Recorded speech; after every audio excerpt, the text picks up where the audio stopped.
Good evening, everybody. Thank you very much for joining in. This side, Rahul Magan here as the Chief Executive Officer of Treasury Consulting LLP.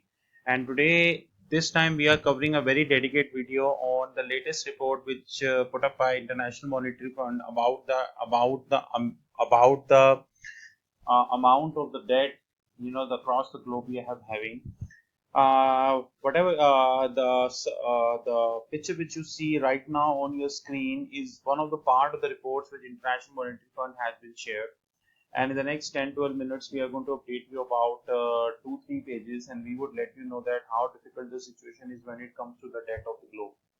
Now, as far as the International Monetary Fund periodic report, which is fiscal monitor, is concerned, they put forward that sitting today, the world debt is approximately $152 trillion. I think this is several times of the GDP of the G7, which is very well. $152 trillion is not a so small, it's not a small amount.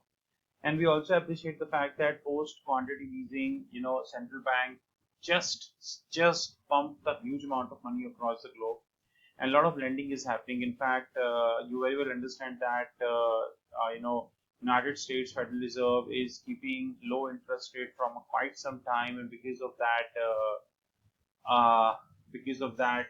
there is a lot of money which has been taken as a debt. In fact, there is a lot of debate which is happening on the Bloomberg TV also, which suggests that since the interest rate are absolutely zero, right, and henceforth the companies are taking a huge amount of money.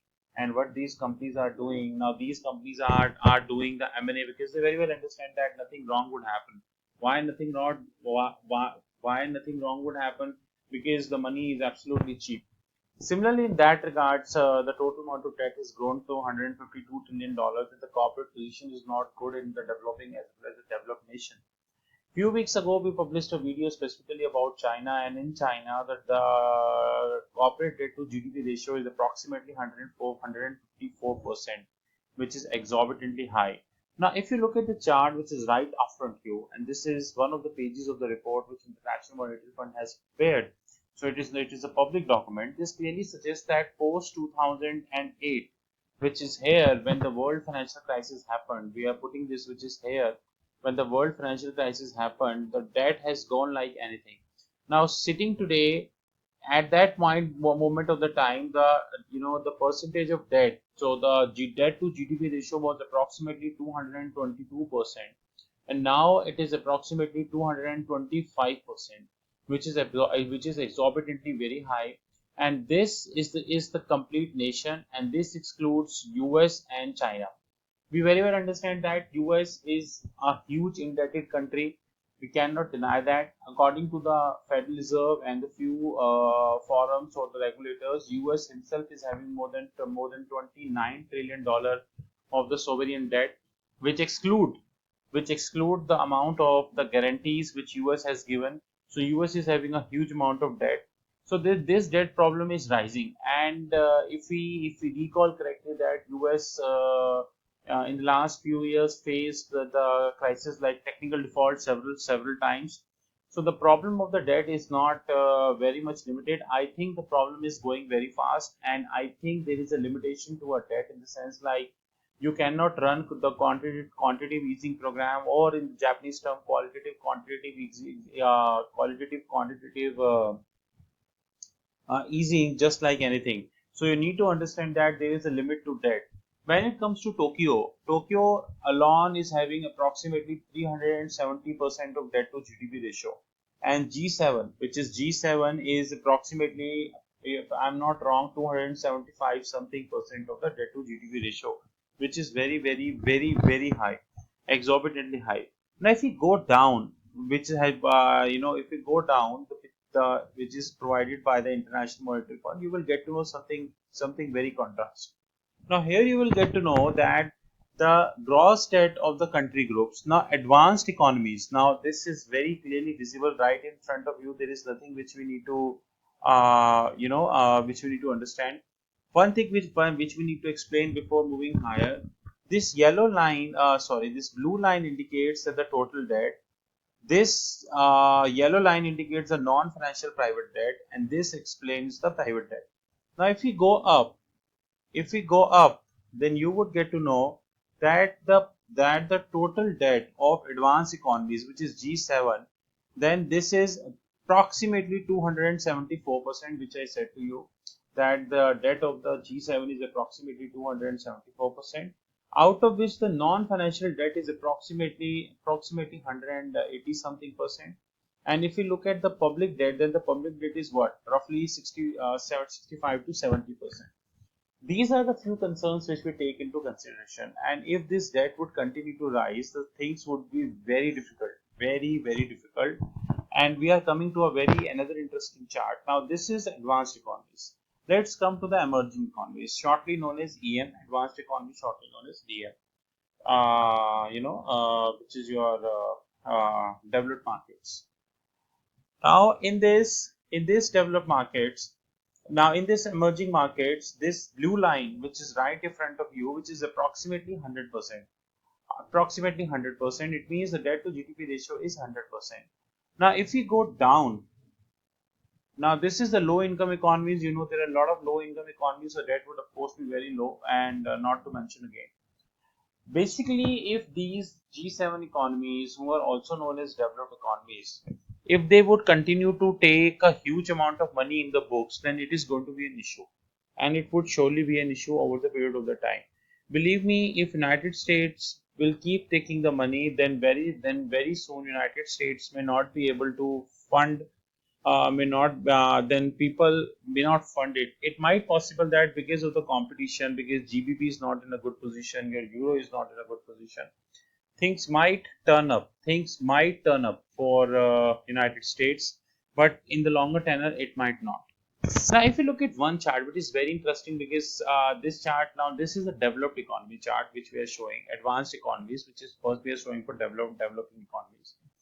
Now we want to show you that now this developing economy is showing approximately 274%, which is debt to GDP ratio. Well, after all, we had a video on our YouTube channel which clearly suggests that debt to GDP ratio is seriously flawed, and there are a lot of improvements which can be done in the debt to GDP ratio. But nonetheless, this is something not a cause for concern right now. If we look at here, then we will get to know that till 2008, 2002 to 2008, advanced economy, majorly of the debt was household or public. Government debt was zero.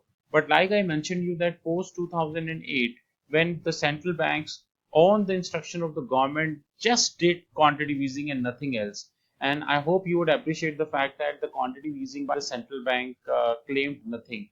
I doubt that seriously they able to achieve or they came up with anything constructive, but while doing that. If you look at 2008 to 2015, then the public debt and the household debt is admissible. Admissible means it is, I'm not saying it is zero, but this is nothing. But if you look at here, this is completely the government debt, completely the government debt. On the other hand, if you compare this with emerging economies, then the government does same is the situation with the emerging economies. But the situation is pretty sad when it comes to the advanced economies or G7 economies. So we need to understand that debt is growing up, things are moving in a negative direction, and we need to understand how. And if we not in a situation to have a huge amount of quantitative easing for a long period of time. Now I'll show you a few charts which are again very important. Now this is advanced economies debt development. So here we're not talking about your developing economies. Now look at here. Now we are talking about cumulative change over 2008 to 2015. Let's talk that. This is Great Britain. You can see which is approximately it is how much? I think minus 40%. Post crisis changes non-financial private debt. Central general government net financial worth. Net financial worth has been falling. Like this is Tokyo. Tokyo is the worst example in case of the debt. Like you have Netherlands, this is not a word. Then you have a Deutschland, then you have Australia. Australia is still in a good position because they have a carry prospect, and I don't think that they need money. Few developing nations across the globe are very good situations, like Finland. Finland is doing very well. Your Luxembourg doing very well. Switzerland doing very well. Your Australia doing very well, and few are carry also.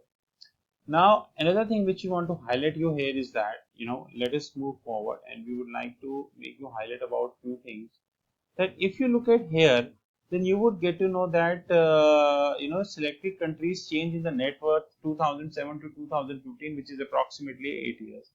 You will get to know that the US, it is liabilities other. The one is this, the blue line. This is liabilities, financial crisis intervention, and this is liabilities others. Now, this liability others, if you look at here, now this is change in net financial worth. Now, if you look at the US, then and other economies like this, Ireland, which you can see right now, Ireland is here. This is IRL.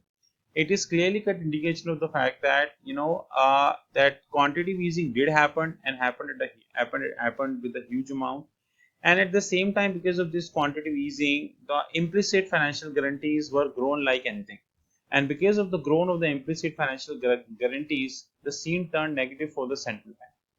Now, before winding up the video, we would like to take you very important discussion looking at all the chart provided by International Monetary Fund. Number one, when in 2008 these so-called central banks, and out of them few are negative interest rate, like your Bank of Tokyo, by Tokyo Central Bank, like Japan, Europe, Swiss, they are in a negative territory. Would like to ask one question, that in 2008 you started with quantitative easing and you had one motto that you would like to do unconventional monetary policies to save your economy.